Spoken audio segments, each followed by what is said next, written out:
Salam, hər birinizi salamlayıram. Bugün Dövlət İmtahan Mərkəzinin 9-cu siniflər üçün sınaq imtahanı vəsaitindən sınaq 4, bölmə 4 mövzuları izah edirəm. İlk öncə qrammatik suallara nəzər salmaq istəyirəm sizinlə.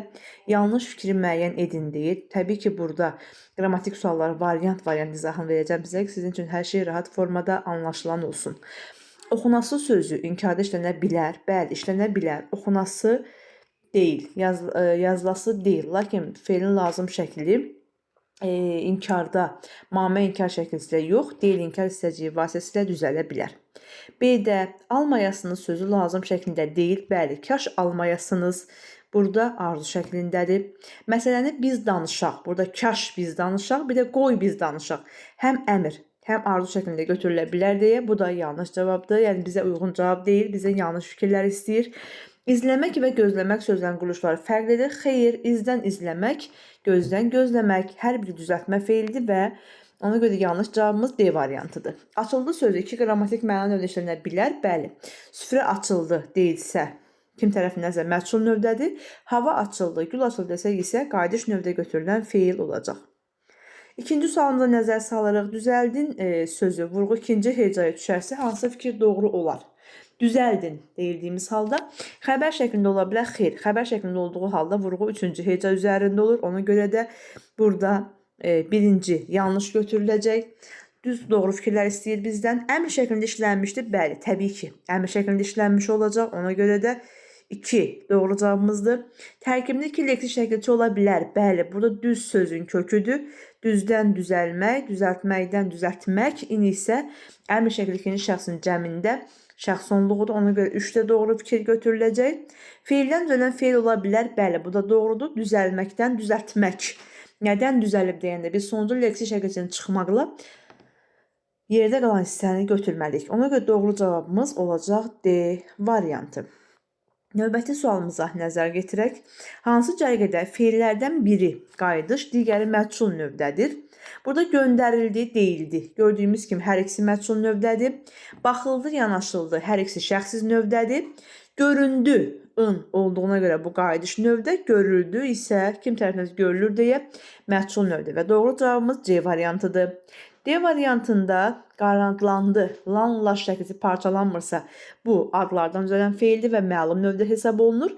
Çatdırıldı məchul növdədir. Deyildi məchul növdə, dəyişdi isə qarşılıqlı bilgək növdə olduğuna görə doğru cavabımız C variantı götürüləcək. Növbəti sualımıza nəzər salsaq, tüm qara hərflərlə verilmiş feillər əsasında klassiyaya tamamlayan fikri müəyyən edin. Ürəyi fərəhlə dolur, amma buna hələ də inanmırdı.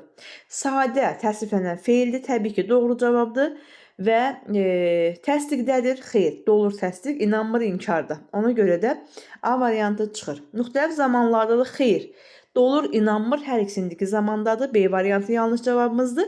Məlum növdədir, bəli, çünki hər biri sadə olduğuna görə məlum növdədir.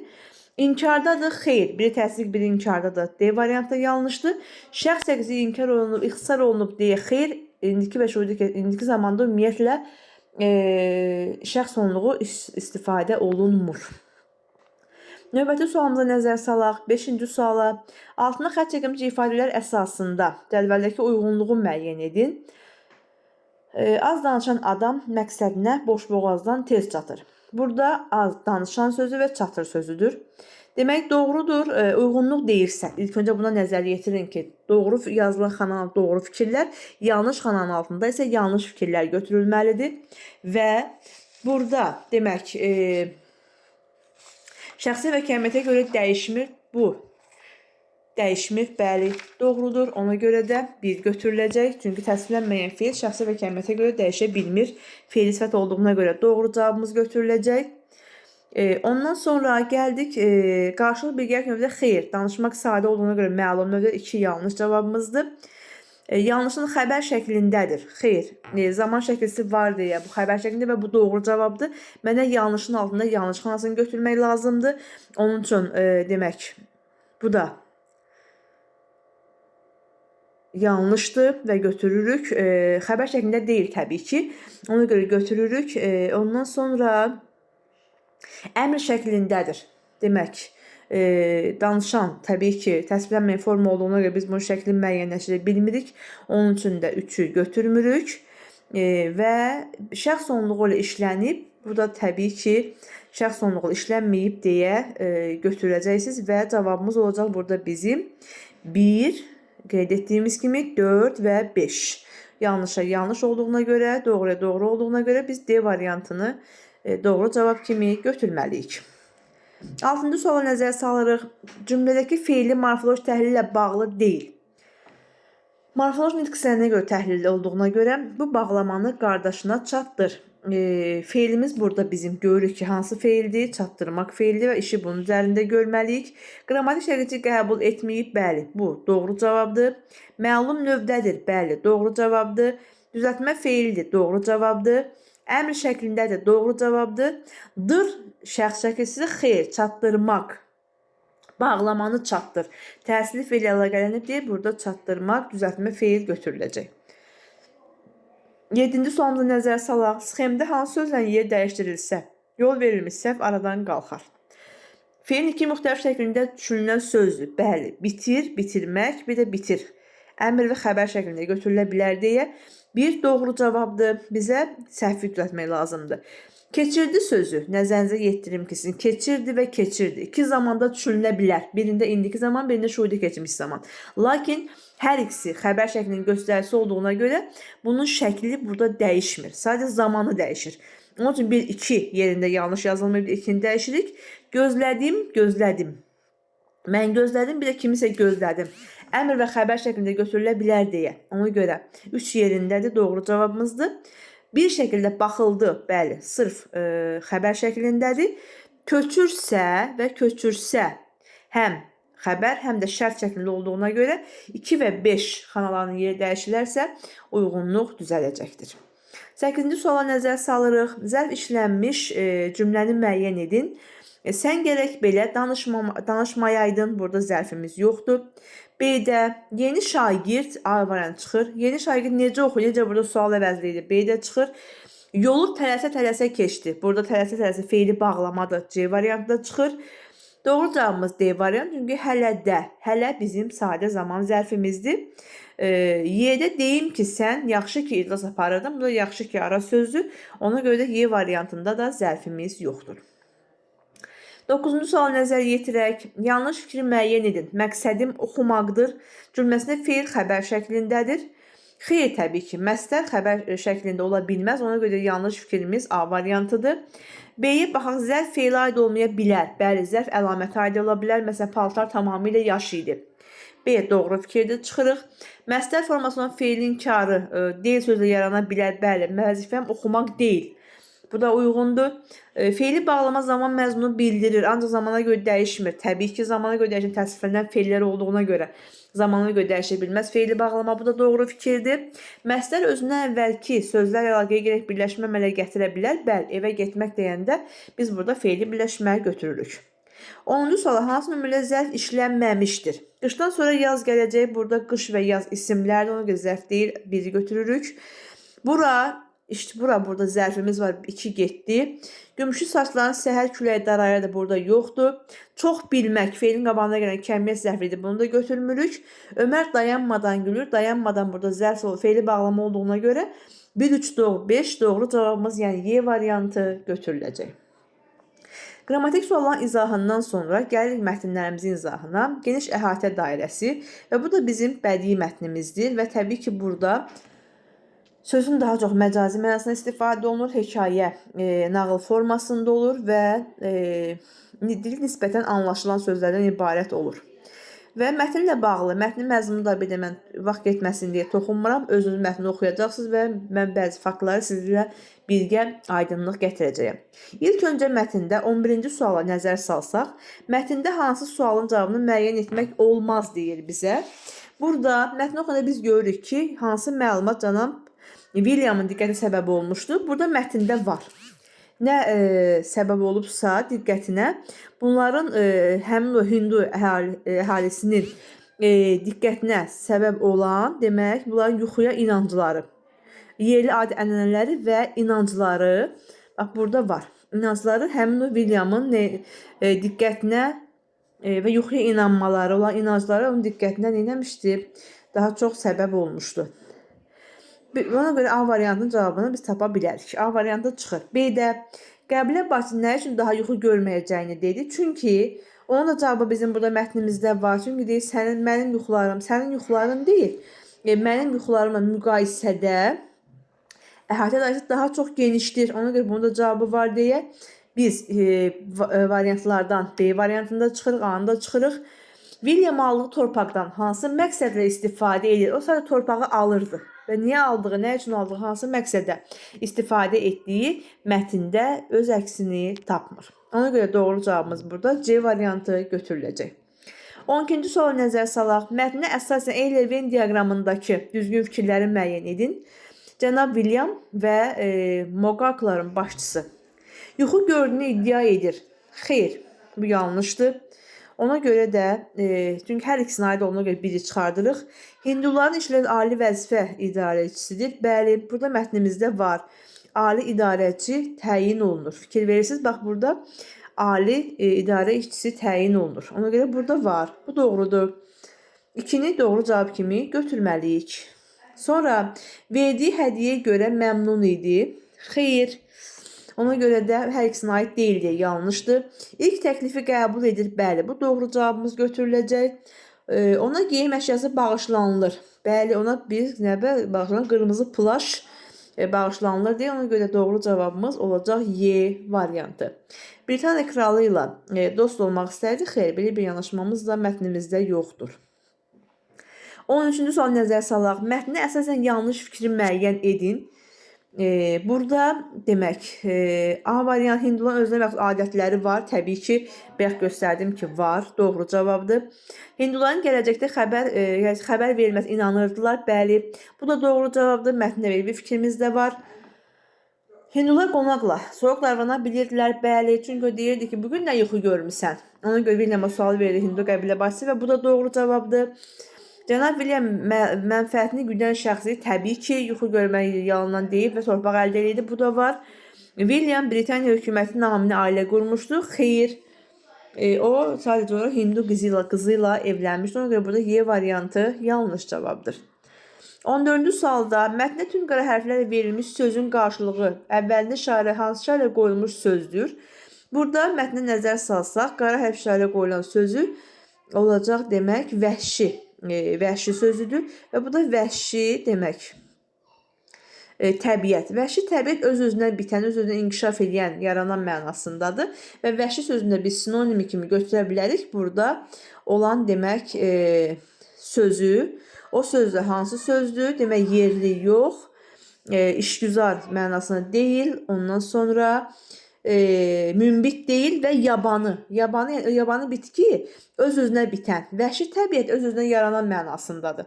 Ona görə doğru cavabımız olacaq bizim bu sualda Y variantı. Çünki eyni mənanı ödəyir deyə. 15-ci sualda mətnin giriş hissəsinə aid olan plan bəndi müəyyən edilir. Burada biz rahatlıqla yeni məskən götürə bilərik. Çünki həqiqətən də William Johnson ailə qurduğuna görə Hindu qızı ilə evlənir və neynir? Həmin deyir, təbiətin qoyunu məskunlaşmağa tələsir. Gəldik 16-cı sualımıza. Mətnin üzərində rəqəm yazılmış hansı ifadələr məcazi mənadadır? Və mətnə nəzər salarıq uşaqlar. Burada üzərində rəqəm yazılan birinci sözümüz demək olacaq tələsdi. Fikir verdik. Məskunlaşmağa tələsdi. Bu həqiqi mənadadır. İkinci sözümüz götürürük demək xəbər verən. Bu məcazi mənadadır. Demək 2 məcazi məna götürüləcək. William'a bildirdi. Bu həqiqi mənalıdır. Bizdən məcazi həqiqi 2-ni götürməliyik. Ondan sonra gəldik. Demək torpaq bağışlayır. Bu da doğrudur. Həqiqi mənalıdır. Ona görə 4-də götürmürük. Və qərara gəldi. Burada qərara gəlmək olmaz deyə doğru cavabımız bizim bu sualı üçün olacaq 2 və 5 A variantı. Bunlar mütləq kontekstə görə müəyyənləşməli olan suallar təbii ki. 17-də mətndə əvvəlində Roma rəqəmi yazılmış ifadələr əsasında müəyyən edin deyir bizə. Birinci, ikinci və üçüncü sözlərə əsasən. İlk öncə sözlərlə tanış olaq. Roma rəqəmi yazılan birinci sözümüz bizim olacaq demək canlı müzakirə. Bax, bu sözdür uşaqlar, Roma rəqəmlə yazılan birinci sözümüz. İkinci sözümüz götürüləcək. Roma rəqəmi yazılan ikinci söz demək hektar sözü götürüləcək. Burada görürük mətndən hektar sözü. Üçüncü sözümüz isə standart sözüdür və bunlara uyğun olaraq biz nə etməliyik? Həmin demək uyğunluğu müəyyənləşdirməliyik.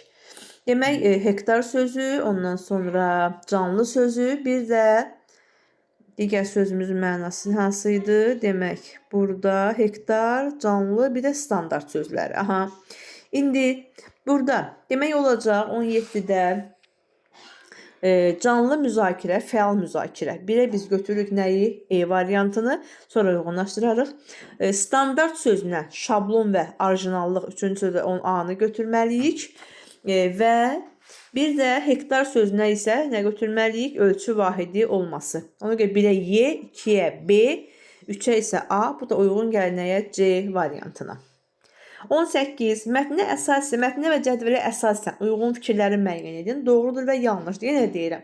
Əgər uyğun fikirlər istəyirsə bizdən, doğrunun altında doğru fikir götürüləcək, yanlışın altında yanlış fikirlər götürüləcək.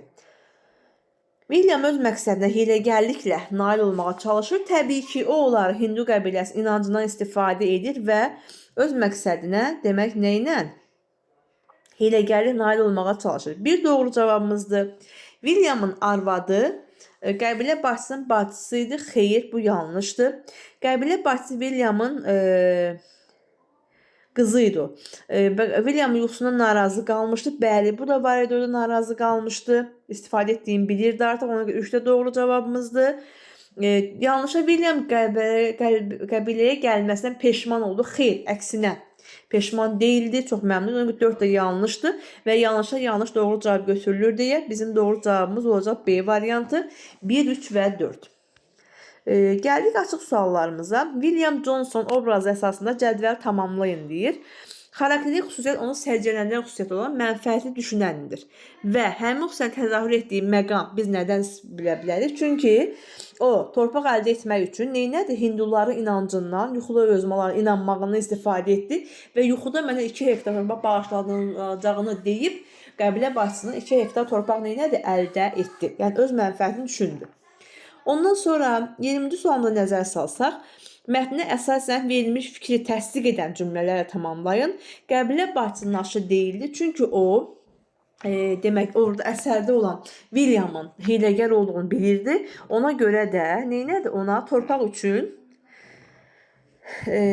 onun əsl məqsədini başa düşmüşdü Williamın. Ona görə də ona sözün deməkdən çəkinmədi və indi nə yuxu görmüsən deyə fikrini Williama rahatlıqla ifadə edə bildi.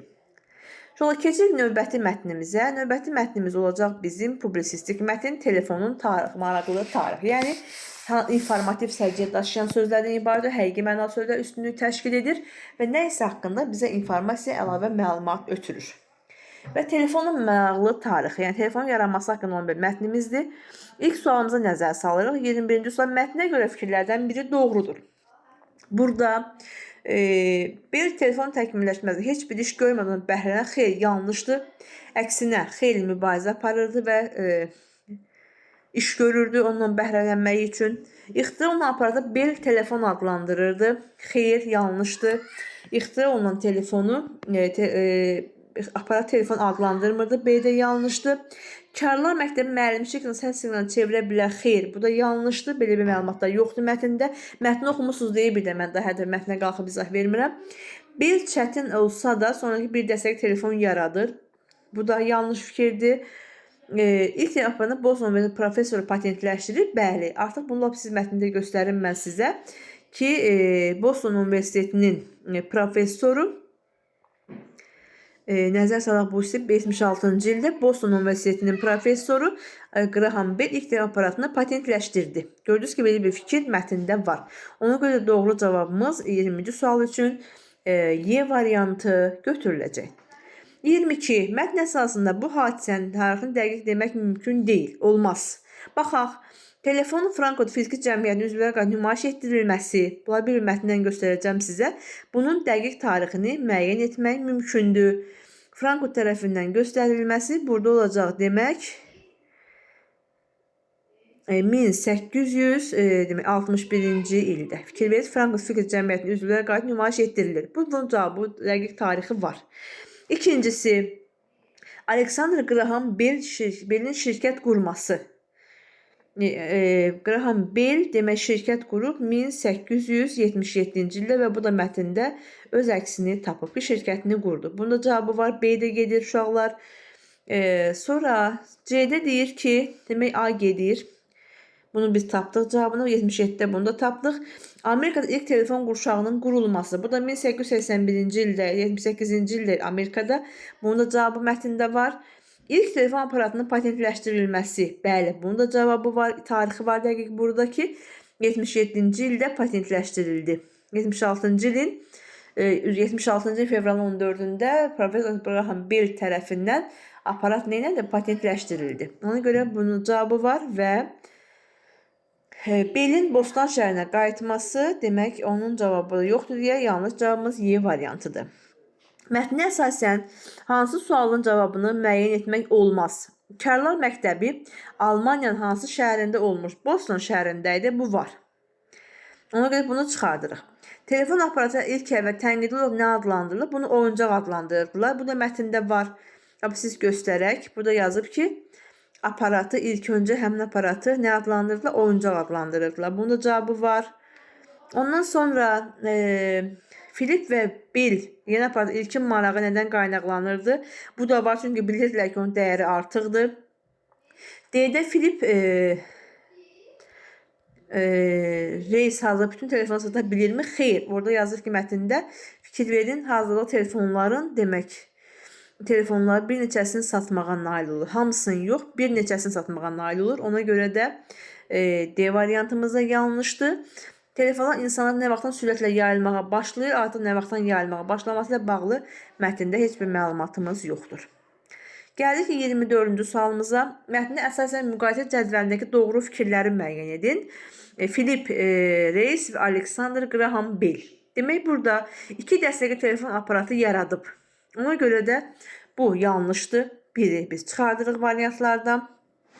Qurğusu haqqında tənqidi yazılıb. Təbii ki, reisin qurğusu haqqında tənqidi məlumatlar var. 2 doğrudur. İxtirası müsbət qarşılanmayıb. Əksinə, müsbət qarşılanıb. Bu da yanlış. Nişanlısının adını əbədiləşdirib. Bəli, burada var idi ki, Graham Bell Alo sözü yenicə yaranıb. Bu söz Bell'in nişanlısı Alessandra Lolita Osvaldo'nun adının qısaldılmış şəklidir. Ona görə də nişanlısının adını əbədiləşdirib deyirsə, bu da doğru cavabımız götürüləcək və 2 də doğru cavabımız idi. Qurğu icadı təbii ki, ikisində qurğu icadı edildi. 2, 4, 5 və A variantı doğru cavabımız götürüləcək. 25. Mətnə uyğunluğu müəyyən edin. Demək, birinci, Philip Reis karlar üçün aparat yaratmaq istəyib. Bu sadəcə bir ehtimal idi. Biz bunu dəqiq bilə bilmərik. Ona görə A gedəcək ehtimala. Almanya ilk telefon qovşağı Amerikadan 3 il sonra yaradılıb. Demək, B doğru cavabdır. Ona görə B-ni götürürük. 19-cu əsrdə Almaniya və Şotlandiya arasında əlaqələr var idi. Biz bunu sadəcə ehtimal edə bilərik, dəqiq bilmirik. C ehtimala gedəcək. Qəzetlərdən biri ilk telefon, xeyr, qəzetlərdən biri yox, bu yanlışdır. Jurnallardan biri. Mətndə bir məlumat var idi, onun üçün D də yanlışdır. Karlar məktəbinin müəlliminin adının qısaldılmış forması Alo idi. Xeyr, Bell'in nişanlısının adı Alo olduğuna görə D, Y yanlışa gedəcək. Demək, doğruya 1-ə B götürürük, yanlışa D, Y götürürük. Ehtimalı A, C və bu da doğru cavabımız olacaq B variantı. 26-cı suala mətnin məzmununa uyğun olmayan fikri müəyyən edin deyir. Bəzi qurğular zaman qədər təkmilləşir. Bu doğru, telefon həqiqətən təkmilləşmiş zaman keçdikcə. Ona görə A doğru cavabımızdır. Bu gedir. Elə telefonlar dəstəkləri olub ki, onlara qulaq asmaq funksiyası olmayıb. Bəli, bu da mətndə var idi.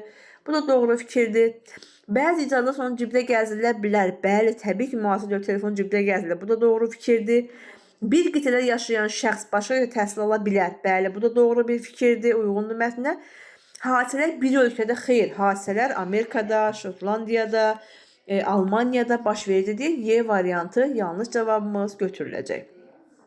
27-ci sual nəzərə salaq. Mətndə üzərində rəqəm yazılmış hansı sözlərin mənası kontekstə görə düzgün göstərilmişdir?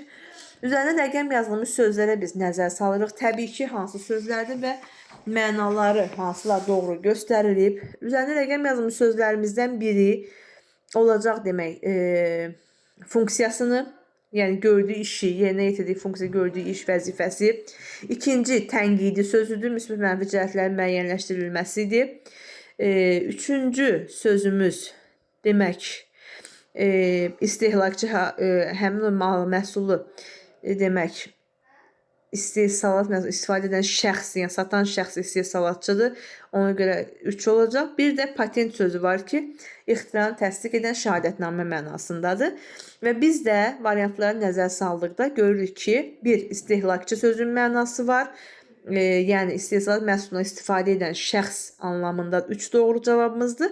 Bir də patentləşdirmə, ixtiranı təsdiq edən şəhadətnamə. Onun mənası var. Funksiya, real hesablama qaydaları, bu real funksiyanın söhbət getmir. Bu da vəzifə mənasından, ona görə bir yanlış cavabımızdır. Məsələn, geniş şəkildə izah təbliğ edici şərhi xeyr, tənqidə müsbət və mənfi cəhətlər götürülür deyə. Ona görə 2 də yanlış cavabdır və doğru cavab 3, 4 A variantı olacaq. 28-ci sualda işarə qoyulmuş deyir, işarənin yerinə bərpa olunsa, tərkib sırasında əlaqə pozulmaz. Yəni, elə bir cümlə əlavə etməliyik ki, həmin işarənin yerinə. Cümlədə mətn arasında əlaqə pozulmasın. Əksinə davamı kimi nümayiş etdirilsin. Səylənə baxmayın, uğursuz nəticəni xeyr, uğur qazandı. A yanlışdır. Gərgin işdən və çalışmalardan sonra o buna nail oldu. Bəli, B doğru cavabımızdır. Digərləri mətndə olmadığına görə ona görə daha götürmürəm. 29-cu sual nəzər salırıq. Nəticə və səbəb. Nəticədə bir telefonu elmi aparatdan geniş istehlakçı dairəsinin istifadə edə biləcəyi praktik aparata çevirir. Səbəb nə olur buna? Çünki telefonun nə qədər əhəmiyyətli olduğu və dəyərli olduğunu Bill müəyyən etmişdi. Ona görə doğru cavab burada bu götürüləcək. 30-cu sual nəzər saldıqda Avropada 19-cu Avropa elmi mərkəzləri var idi. Mətni təsdiq edən fakt. Bunu mətnin içərisində sizə göstərəcəm ki, demək, mətndə 61-ci ildə, 1861-ci ildə Frankfurtda fizika cəmiyyətinin üzvləri nümayiş etdirir. Demək, elmi cəmiyyətlər həmin dövrdə mövcud idi. Bugünkü suallarla bağlı izahımız bu qədər. Növbəti videolarda görüşmək ümidi ilə. Sağ olun.